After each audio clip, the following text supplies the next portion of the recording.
Your Steve Jones Show podcast is loading now. The Steve Jones Show podcast is sponsored by Sunbury Motors, North 4th Street in Sunbury, and Sunbury Motors Kia, routes 11 and 15 in Hummel's Wharf. It is always a privilege for me to spend any time with my good friend Chris Wheeler. Wheels, how are you? It's great to hear from you too, Steve. You know, I always enjoy catching up with you, my good friend. All right, so what we'll do is I'll ask a question.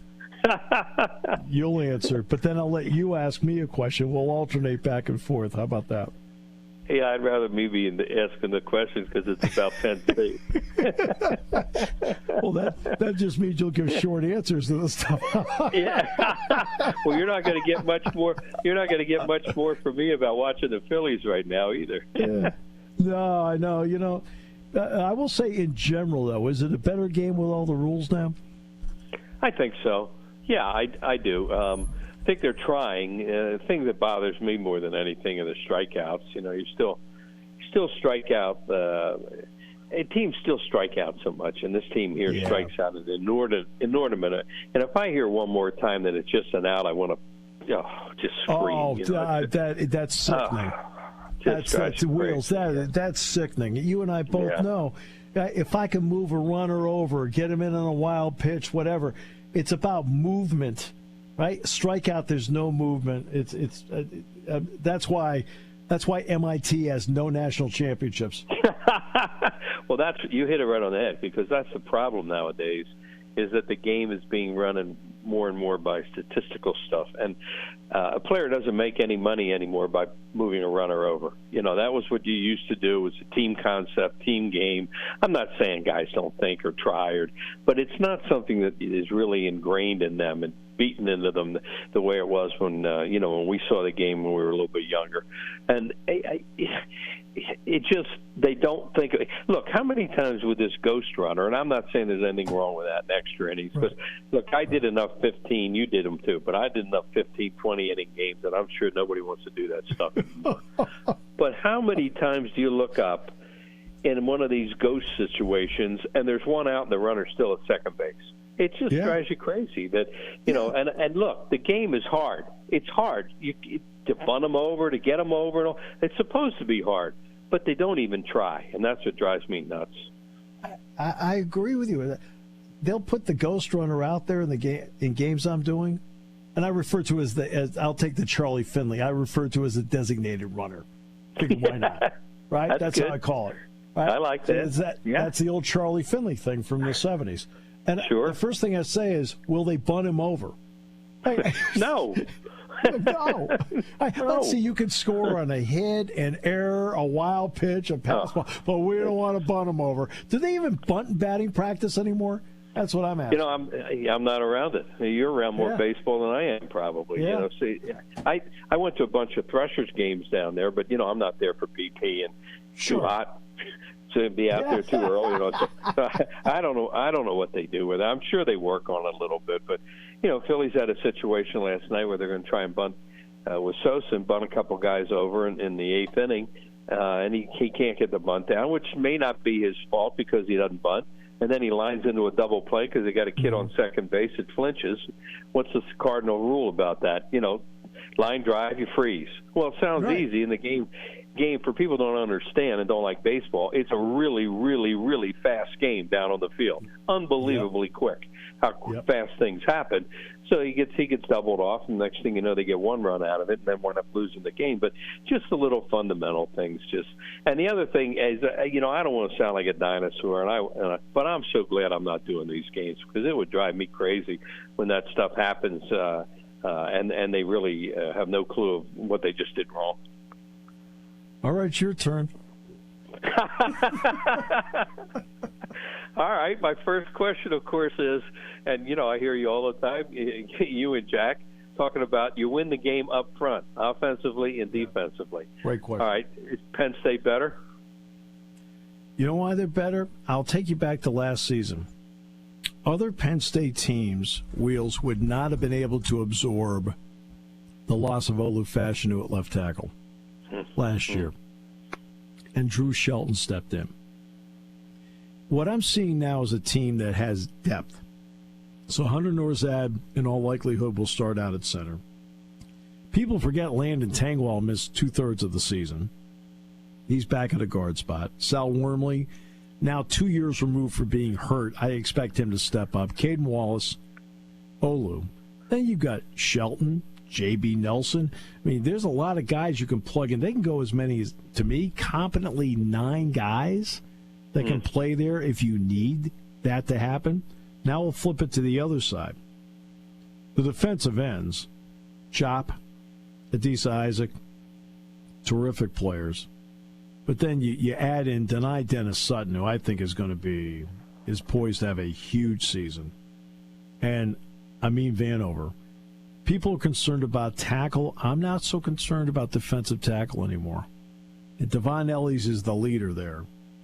But they can go, I think, 5 or 6 guys. It's the depth of this team that I think, Wheels, is the difference maker. I think it's the deepest team Penn State's had since 2008. Yeah, and you didn't even talk about the linebackers and secondary, Brett, with everything, right. From our kid down here in Philadelphia, who's turned out to be such a great linebacker last year in the secondary. Goodness. So, they should be good defensively, right? Right, and so you've got Abdul, which you just talked about. Yeah. By having him in there to go with Elston and King, you can now move Jacobs out to more of the field area, where Jacobs is excellent in coverage, very good against the run, and if you blitz him, he knows how to time it and he knows how to scrape, and that's really important. King should be one of the top corners in college football. He has all the ingredients that you and I are asking for, Wheels. Johnny Dixon, I go back to the Rose Bowl, and there's no Joey Porter Jr., but Clark Phillips also opted out of the game for Utah, their top guy, who played really well against USC in the Pac-12 championship game. And somebody asked me about the loss of the 2 corners. I said the difference is Penn State has Johnny Dixon and Utah doesn't. And It showed up in the Rose Bowl. Dixon played really well. Utah's guys did not. Right? And Dixon's going to get his shot. Then you get Daquan Hardy. And watch out for a youngster by the name of Cam Miller, who's going to rotate in a lot, Wheels. And I think he's going to be able to play well. Now, the safety spot, Keaton Ellis is the leader back there. Reed is the other safety. Then you've got behind them Zakee Wheatley, Mekhi Flowers, and then a guy that I say is out of central casting, KJ Winston. We need here to cast somebody to play safety in this movie. I'd like him to be about 6'2", 6'3", completely cut, can run a sub 4.4, and can play the run and the pass. I'll take 21 over here. He looks pretty good. Wow. But they really have done a great job. All right, I got to have one more. If you have another baseball one, sure. I gotta ask. Obviously, the running back situation's to the moon after watching those guys last year and adding the transfer and all that. But what you watch? Is it Aller? I want to make sure I say it right. Aller. All right, it's Aller. Drew Aller. How good is he right now, and how good can he be?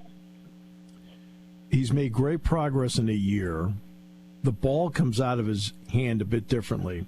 So let's just take some of the great pitchers you watched in your lifetime. Right? When you watch some great pitchers, didn't you feel like the ball came out of their hand differently? Oh yeah. Oh, that's a great way to put it. And you watch college quarterbacks, and something guys like you have taught me is I watch how they make their sideline throws, their deep sideline throws. Yeah. And you can just see right there when the ball comes out of their hands, and a guy breaks on the receiver but can't get there in time. That's when you always think, well, he's got like a Major League Baseball pitcher's arm too. You're right. But you know what? I never discount Bo Prabula. He is a bigger, stronger, and even a little quicker Trace McSorley. Wow. I really like Bo a lot. Now, Drew is going to get the first shot at this thing, and he moves well in the pocket. He's not a scrambler, but he's an exponentially better runner, point A to point B, than people realize he is. And, a lot's going to hinge on what he does. But He has a lot of potential, which is a very fancy way of saying in this level you haven't quite done it yet. But he has a lot of potential. Right. But to have two quarterbacks, because let's face it, like you guys always say, you're one play from needing the next guy. So to have two quarterbacks and you feel are potential to be big league in this conference is, that's very comforting to us fans. By the way, I'm going to be up for the Indiana game this year. We're finally going to Renee and I are finally going to get to a game. The COVID thing and the Nittany Lion Indian, the whole thing with me. But we've made arrangements, got places, go stay at the Penn Stater and everything. So hopefully I get to catch up with you. Oh, that'd be great. We're outside the tunnel now, as a matter of fact. Oh, so is that right? Yeah, they put us outside the tunnel on some big stage. It's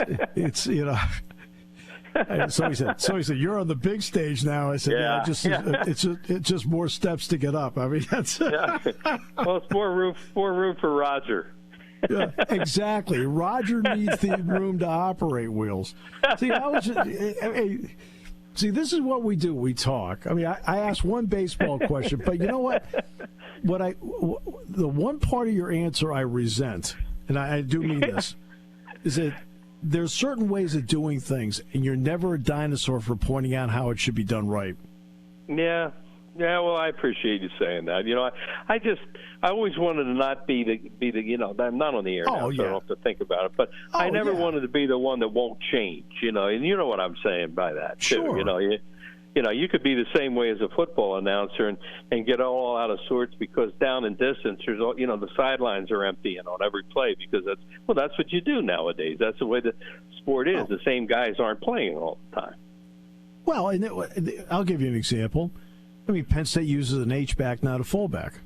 Okay. Right. There you go. Well, I'm perfectly fine with whatever works. I'm perfectly fine with because to me, you either adapt or you lose. So they feel that's the best way to do it.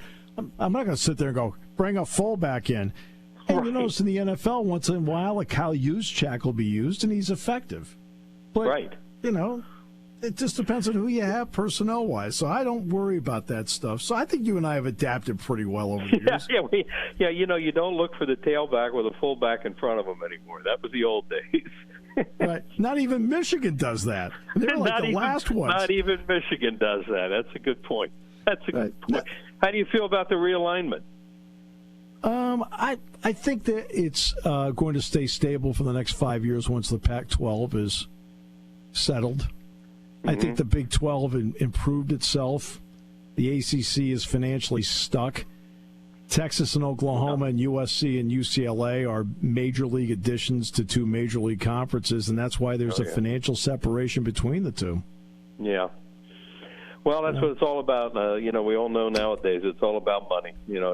Unfortunately or fortunately, that's what makes it go. And that's another thing where you can't stick your head in the sand with the NIL stuff and all and pout about it and everything. You got to go along with it or get buried.